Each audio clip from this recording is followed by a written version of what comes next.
My people, you're welcome to the basketball edition of Prrrr. Today, there are a lot of things to talk about. It's about to be served hot because a lot of people are on the chopping block. My name is Slimo, bringing you all the NBA playoffs juice. I've got the pundit seated. We are ready to go. Now, you see, say you enter ice cream shop, you go feed other plates because variety is the spice of life. You go with vanilla, you want chocolate, you want strawberry, they go give them to you. Now, if you enter the Denver Nuggets squad, where you say you want the Nikola Jokic special, then get plenty. You don't want triple-double, you go give them to you. Double-double, you go give it to you. 50-point game, you go give them to you. The Denver Nuggets are so special. That is why they are the #1 rated offense in the league, and the playoffs they have been balling. Now, the Western Conference Finals, they were pitted against the purple and gold Los Angeles Lakers against the Denver Nuggets. Game 1, Denver Nuggets took the victory where they led most of the time, but in the final stages, LeBron and co tried to equalize and then get into the match a bit, but it still went the Denver Nuggets way. But yesterday, Lakers versus Nuggets game 2, where we expected, of course, LeBron James to try to pull something up, it didn't work out. Now, to our fellow Lakers fan, George, what happened yesterday? Because it seemed like you guys were leading throughout the whole of the game, but in the end, Jamal Murray did so well to bring the Denver Nuggets back in the game. I have a problem with LeBron. I'm a LeBron stan, but bro, you are 117 in the fourth quarter from 3 points. Stop shooting the ball, bro. Just attack the paint. And even LeBron, for the first time, I could see him struggling to even make layups, and even you had an open dunk. Just go for a simple dunk. You won't win Milan. We won't fight. Oluman, what are you using reverse? Just go for the simple layup or the dunk. Now you see this Denver Nuggets. We know that it's a big matchup against the Lakers. Now Darvingham, we in the first game when he made that kind of in-game adjustment to put Hachimura on Jokic, it worked out perfectly. Yeah. Now you come into game 2 and you are changing to that small guard lineup. That doesn't make sense to me. Now, if we are going to advance, drop D'Lo, play Austin Reeves more, play Dennis Schroeder more, because Dennis Schroeder is going to give you defense. D'Lo is having a very hard time in this series. He's going to convert free throws, and also he's going to take up some kind of perimeter shot. So we have to play all these players before we can win. And also to LeBron. And you see, Anthony Davis, we all know that he gets his good game with the odd numbers, and he gets his bad day with the even numbers. So moving into game 3, they are coming to our slaughterhouse where we are 6-0 currently. So this, I tweeted, the slaughterhouse we go see there. I tweeted this morning that they came at me, asking that I've not tweeted this, but I know that it's not over yet. The Lake Show and the Lakers fans, you guys shall calm. We are in this still. We are getting our fit chip. Hey, the film your man gets there. But you be Clippers fan, Wafa. No, that Clippers case we carry If you say a few LeBron they lose. I'll be depressed Clippers fan. So the next regular season I'll go come back. You the soon can't turn depressed Lakers fan. We go see. Now Teddy, speaking of Nikola Jokic and all of his greatness, I think we've slept on Jamal Murray a bit because in the bubble people were like it was a fluke and then he got injured, but he's back and he's back with the bang. Yesterday he dropped 37 on the Lakers, and in the fourth quarter dropping about 20 plus points in the fourth quarter. He was very, very huge. What were you impressed with about the Nuggets victory? So Murray is one of 2 players to drop 20 plus points apart from Jordan in the fourth quarter in the playoffs game, which is amazing. The brother can ball. He can ball, and he's balling. You see, just like you said, in the bubble, people thought it was a fluke because the bubble wasn't a kind of situation that the basketball players were used to. So there was kind of this contention, and some saw a lot of 50-point games, and a lot of injuries also. So we thought, Murray wasn't up to par. He won't be able to get to that kind of greatness he showed up in the bubble. But then he's showing us now. And another person, you see, the last time we spoke about AD being more aggressive on the offensive side, and then I mentioned off screen that AD will go back to his landslide again, and then he has showed us. But then, even though he didn't play well, his defense and his rebounding was amazing. I'll give it to him. It was amazing. So what AD must do is, bro, Nikola Jokic is not good on defense, but then I can't blame him because in this game, Aaron Gordon was actually supporting Jokic on the defense. Yeah, the help defense. Yes, was very amazing. So you have 2 bigs guarding a big. That's one person, and then I think that was one of the reasons why they lost. And Hachimura, I don't know why Hachimura didn't start in this game. Darvingham, you made the adjustment. You made something. Even if he didn't start, maybe playing more minutes. At least, you see, and you put him on Jokic and he was working. So why change the formula again? Why change it? I don't know what happened. Also, to chip in something, you see, we're able to contain Jamal Murray in the first second. But when we were getting to the third quarter, when he turned on and they started double teaming Jokic, bro, we don't defend Jokic like that. It's just a 1v1 defense. They were double teaming Jokic, forgetting that Jamal Murray too was heating up. Jokic was also an excellent passer. And he's an elite passer. So when you go and double team him, you are just shorting up. So looking game 3, we have to see some kind of changes. And but Charlie, we are still in this. The purple and gold are in trouble. Well, the Lakers are now down 0-2 for the first time in the playoffs this year, because every time they seem to be going back to their home court when it's the ties even, maybe 1-1, or maybe they're even leading 2-0. But for now, they are down 0-2, going back to the crypto arena. We'll see what King James, who struggled a lot in the fourth quarter, might do to help the Lakers. Now, one may ask, how does the league keep the teams competitive? So maybe in the Premier League in football, they are relegating teams, and then teams from the second division who win their division come to the Premier League to keep things more competitive. In the NBA, we have what is called the draft. So we are drafting players from high school or from college. So in the NBA, we have every year about 60 players coming in fresh. That keeps it very, very competitive. So the teams that do not make the playoffs, like the Spurs, the Hornets, the Pelicans, the Pistons, all have a chance to draft the best players who are not yet in the league, who are 19 years and above. And this year, well, there has been one name on everybody's lips, Victor Wembanyama. You've probably heard of him before, and well, he's touted to go number 1. And in this year's draft lottery, it is the San Antonio Spurs who have gotten the number 1 pick, and I expected to pick Victor Wembanyama. Now, Teddy, what do you make of Wembanyama going to the Spurs as the number 1 pick? Do you think that's the perfect fit for him, and you think he's ready to play in the league? And before I start, being a first pick doesn't automatically mean you make it into the NBA, because the NBA is a different atmosphere on its own. Most players are very good in high school and in college, but then when they come, they're not able to survive. So on to my point, Wembanyama is a 7'2" foot player with the movements of KD, with the shooting of KD, which is scary. And he's joining a coach who is top 2 best coaches in the league. That is Greg Popovich. And the only thing I have to tell him is humble yourself and learn, because there are so many big players or center players, because Wembanyama can play power forward and center. There are so many players who have passed through Greg's hands, who are his type of players and have made it. Robinson, we have Duncan.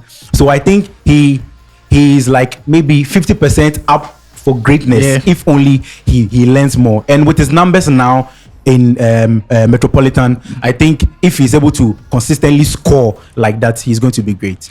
Wow, interesting. Now, George, people were kind of seeing things like if he goes to the Portland Trailblazers and then pairs up with Damian Lillard, it could be interesting. But he didn't end up there. He ended up with the San Antonio Spurs, who've had their third overall, their first draft pick overall. What do you think? The last time this Spurs team had that kind of first pick, they drafted Tim Duncan. They went on a run. They dominated in the West. They had about 5 chips with Tim Duncan. Now, this is when Wembanyama has some kind of big shoes to fill, because what Tim Duncan did, he's gone ahead to be one of the greatest power forwards in the league. So let's see what he could do. But playing under Popovich is okay, because he seems to be one of the best coaches in the league. But looking at the size of Wembanyama, he must add some kind of weight to his mass and size, because this is the NBA, competitive running and also hard intensity in the game also. So it is up to him to stay consistent, to play to that highest level, because he's got some big. There's a lot of pressure on him. And this is one of the best prospects the league has ever seen. Maybe since LeBron. Yeah, we've had the likes of LeBron, big players, terming him as an alien. So he must live up to that tax. But yeah, it's a good pick, and I'm happy for him also. Well, interestingly, it felt like the Spurs were going to have him, because if you watch the Spurs last season, it looks like they came in to lose, and then they kept losing games. They tanked the season, and finally they've been able to get their hands on the number 1 pick, which is maybe like 90% going to be Victor Wembanyama. I'm poised to see how that is going to be, because they also traded away DeJounte Murray to also kind of facilitate the way they tank the season. So we'll see how that goes on. Now, you see it in the first part of the show, we were kind of on George because the Lakers were struggling a bit. Now we have to go to Teddy because at the TD Garden, they've lost once again. Bro, how many times you go just for the one Garden? game. Bro, I'm not Relax. cutting you. Relax. You have to start again. That is not TD Garden. It's Contomre Garden. Yeah. Well, the Celtics have lost once again at the Contomre Garden. Well, Jason Tatum and co struggled against Jimmy Butler. It seems like Jimmy Butler is on a mission since when he heard that you were saying he was not a top player in the league, and he has now come to punish your team. What do you have to make of that? So to begin, the Miami have 7 undrafted players, and they are leading us, which is bad to start with. And you see, like you said, Butler is on a mission, and Butler is their top scorer now, and it looks like we don't have any solution to stop him from scoring. Last season, when we met them, he scored 32 points in 3 games, which they won, and he scored 20 points in the 4 games which they lost, which means they actually need him to score more to win. And in this game, it's like they are hunting for smaller players to be on Butler, so he'll be able to bully them and then score more. And I think our coach hasn't been able to solve that problem. He has to solve that problem because they are hunting for small guards. And then I think he also got angry during the 4th quarter. I don't know what happened, but then Bosu, just solve our problem for us. And then one thing, Jason Tatum, we complain about you being hot in the 4th quarter only, and then you came off hot from a 50-something points game, and we thought that was the motivation you needed. Now you scored, even though he scored 30 points in the 4th quarter, he made no shot at all. And you see, some careless turnovers as well. And you see, as a franchise player or as that guy, anytime we get into the 4th quarter, you must demand for the ball, and when you demand for the ball, you must deliver. With the exception of bigs like Embiid cannot run the play, so he has to demand for the ball and then do what he has to do. But Jason Tatum is not demanding for the ball. When he demands for the ball, he's not scoring. When he's not scoring, he's turning over, which is bad for us. And I think he has to just change his ways because we really need him. Well, I like the word Teddy used there, demand for the ball, because in the 4th quarter, most of the plays that were run for, maybe Jaylen Brown or Al Horford, it seems like Tatum was lost out of that Celtics play. Now, George, the Miami Heat, we've been saying this for so many times that they have been slept on in this playoffs, and it seems like the likes of Bam Adebayo have stepped up, Kevin Love has stepped up, Caleb Martin. I've been very, very impressed with Caleb Martin. I think their role players are playing very, very well. Aside Jimmy Butler's greatness, what do you think? Now you see that there are some interesting stats about these two teams. The Miami Heat came into the playoffs, they had to pass the play inside. Where they now win? They have in their tie-up, they've won all their first games, and they've gone ahead to win their series in this postseason. Now with the Celtics are taking it to the bubble, they lost their first game against the same Miami side, and they managed to take the game to game 7. We want to see whether that could happen. But on my takes, I would like to start with the Celtics lost it completely in the 3rd quarter. They lost that urgency. You could see that the Miami Heat made 9 buckets from turnovers. They were careless with the ball. Now, my second take is for the second time this postseason, I've seen the Celtics side struggle to get back quickly and defend in transition. Now, I've noticed one play about this Miami Heat side that Coach Spoelstra is drawing. You see, the moment they get that defensive rebound, Kevin Love has this kind of long range fast break and passes. And in that game they were shooting 51% from the 3-point line, and they were having more points in also. So the moment they get that ball on transition, they settle down and they score. Now, thirdly, you guys won the series against Philly thanks to Joe Mazzulla with his adjustments. We played 2 bigs. Now, this is not the Philly series. You are playing a Miami Heat series. You could see that when you started with the 2 bigs, it didn't work well, and the Celtics were offensively potent with the 4 guards and 1 big. So we are seeing what he could do in the next game at the TD Gardens, because this is a Celtic side that have more talents. They have good players like in their lineups and all stuff. So let's see what they can put up. And to Jason Tatum, bro. And also we are forgetting about this player, Jaylen Brown. We need that consistency. It's like every time the blame is going on Tatum, so we need that consistency. That's true. Brown must work on his handles. It's not about in and out, step back and shoot. No, get more and also attack the paint. So they are not out yet because this is a Celtic side. They are big.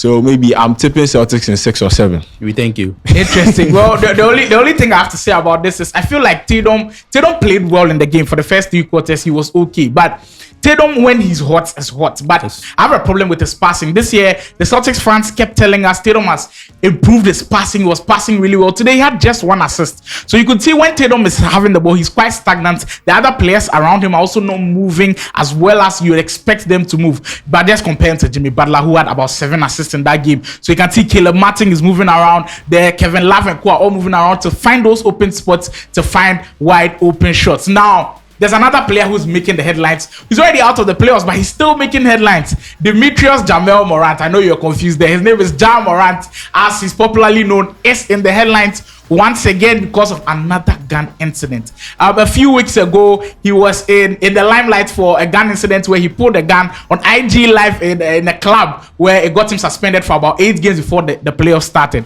So we thought, okay, yeah, Charlie Omani learning lesson, so you know go do that thing again.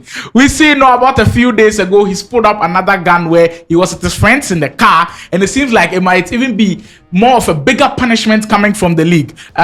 George, with Jamal Murray being a role model as he is, because he's now a superstar in the league, was that right for him to do that? And what do you think he can do better? That is total stupidity.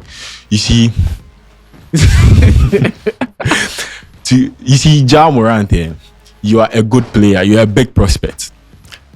You did that. There are differences between NBA rules and state rules. Yeah. We know the USA, they have different state rules that you can have access to guns and whatever. Yeah, but this is the NBA. They are very strict in their rules. Racism, even their comments and stuff. Yeah. And they've made it clear that we don't want this. You did that. You got suspended for 8 games. It cost you about $600,000. And people are even contemplating whether it cost him that All NBA team. And you jeopardize your deal with Nike. You just got your first signature shoe and you just jeopardize that deal. You are seen as a role model. People look up to you. So when you are doing this, bro, he has to. I don't know the reason. Maybe he's going through some kind of trauma or something like that. But he really needs to work out on himself because it's very bad. You are a franchise player. The Grizzlies have put all their hope in you. Yes, and you are doing this. That is very sad. I don't know what these players are doing in the league because you have the likes of LeBron James, their legacies, Kobe Bryant, and you people always say on podcasts, I like Kobe. I'm a Kobe guy. I'm a LeBron guy. I'm an AG guy, and these are players that went on the run. And we never heard such stories. Yeah, LeBron, it seems like he has a flawless record. So why are they all Charlie? Is very sad. Well, even before the first gun incident, Ja was in the limelight for punching a 17-year-old, and it took him to even court. So Jamal Murray seems to have a lot of issues surrounding him. Now, how does this affect the Grizzlies team? Because he's a star player. They won't be playing with him for a while for the next season. What do you think is going to happen? First of all, I actually don't have a problem with what Jamal Murray did. How? Because you see, using guns in the US is a normal thing. For example, in 2021, there was a US congressman who was in government who took a photo shoot, Christmas shoot with his children all holding guns, and then he posted it out. Real guns, and then real guns, and then he posted it out. There was no problem. Not to cut you. You are in a private organization. Mm-hmm. You go according to their rules. The NBA. Listen. The NBA has clear rules. Don't dope, we'll punish you. Don't do this, we'll punish you. There's no clear rule of don't hold a gun. Because when the president came out, he never stated... The NBA has the rule of do not promote violence. When you're holding a gun, it looks like you're promoting violence in a way. Honestly, you have children watching NBA looking at you. So it's more of protecting the image than he doing something bad. He actually, because if he did something bad, the state he was in would have arrested him or something. Memphis, He had not done anything. There was nothing wrong with what he did. But then, and I'm not promoting what he's doing. But then, in a sense, I'm trying to mean that people are actually going hard on him for something other people are doing. More people in higher rankings are doing. And you see, the first one, he was holding the gun himself. Yes. But the second one, he's with a crew. With his friends. And you see, the problem is you are working and you are taking the shot and you are getting your money. Don't let anybody kind of put you into a trouble. Yes. So what you are saying, I cannot agree. But that's when I started. I was like, there are differences between the state rule and an NBA rule. Yeah. You are in that private organization, so just comply. we've now been able to hear from Ja. He's released a statement. He's saying, I know I've disappointed a lot of people who have supported me. This is a journey, and I recognize there's much more work to be done. My words may not mean much right now, of course. Like a lot of people are saying, challenges, they talk this thing because of media. But I take full accountability for my actions. I'm committed to continue to work on myself. As he says, some people say, you can't just chat GPT. The only coach we go fee help this guy be Coach Carter. Charlie. Well, this is how we end the Prrrr basketball segment today with George and Teddy. It was very, very fun. Next week, where we bring you some more of the NBA playoffs action, we'll be seeing if LeBron will go down 0-3 to the Denver Nuggets, or are the Celtics going to be in trouble if they lose once again to the TD Garden. We'll be here next week, same time, with more of the NBA playoff analysis. Stay tuned and subscribe to the channel.